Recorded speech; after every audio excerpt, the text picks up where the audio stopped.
এই ছেলেটিকে তার 12টা ইনকামের প্রত্যেকটা ঘরে আজকে পূর্ণ করলাম, কারণ আজকে ইয়ারলি ইনকামটা অ্যাড হলো এবং 12টা ঘরে 12টা ইনকাম কিন্তু আমার ঢুকে গেল।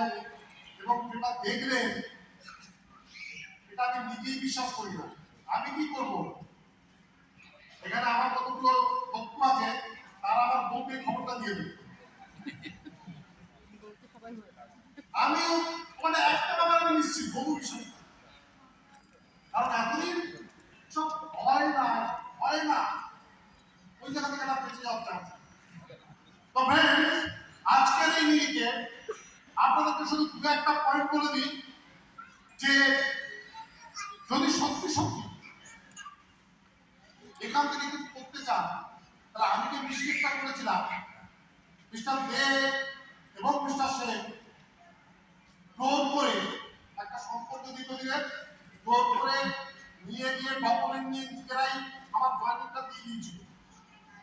তাও আমার নামে নয়, আমার ছেলের নামে জয়েন্ট করেছিল। আমি তখন কিছু কেউ না, আমার নাম তো পুরো বলা যাবে না। তো ফ্রেন্ডস, আমার লাইফের এই মুহূর্তে দাঁড়িয়ে সব থেকে বড় ব্যর্থতা ওই প্রথম 6 মাস আমি শুধু কোম্পানিকে গালাগালি দিচ্ছি, অবিশ্বাস করেছি আর চেষ্টা করিনি। আর যেদিন ভগবানের সাথে আমার 7টা মিনিট হয়, 7 মিনিটের পর 1 বছরের মধ্যে আমার যা ইনকাম আপনারা দেখবেন, তো দেখবেন আপনারা অবাক হয়ে যাবে।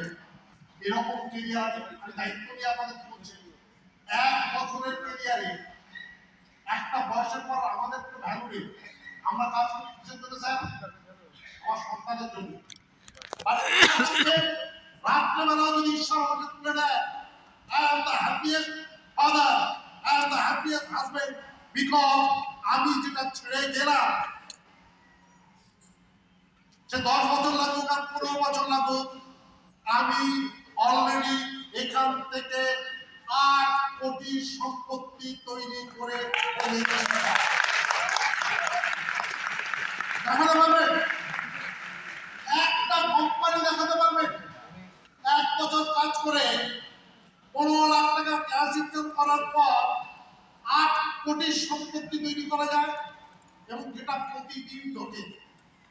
এরকম নয় যে আজকে থেকে 15 বছর পরে পাবো, এভরি ডে এভরি টাইম পেমেন্টটা ঢোকে। আজকে আপনাদের কাছে একটাই রিকোয়েস্ট করবো, ভোট দিয়ে স্যার পরপর অ্যাওয়ার্ডগুলো শুধু ফলো করুন, তাহলেই বুঝতে পারবেন ইনকাম কি আছে। 12টা ইনকাম এবং কোঅপারেটিভের বিজনেস প্ল্যান, 98% ডিসপার্টমেন্ট সারা ভারতবর্ষ জুড়ে কোন কোম্পানির সাথে কম্প্যাক্ট দূরের কথা, ওর আশেপাশে 100 কিলোমিটারের মধ্যে আসতে পারবে না।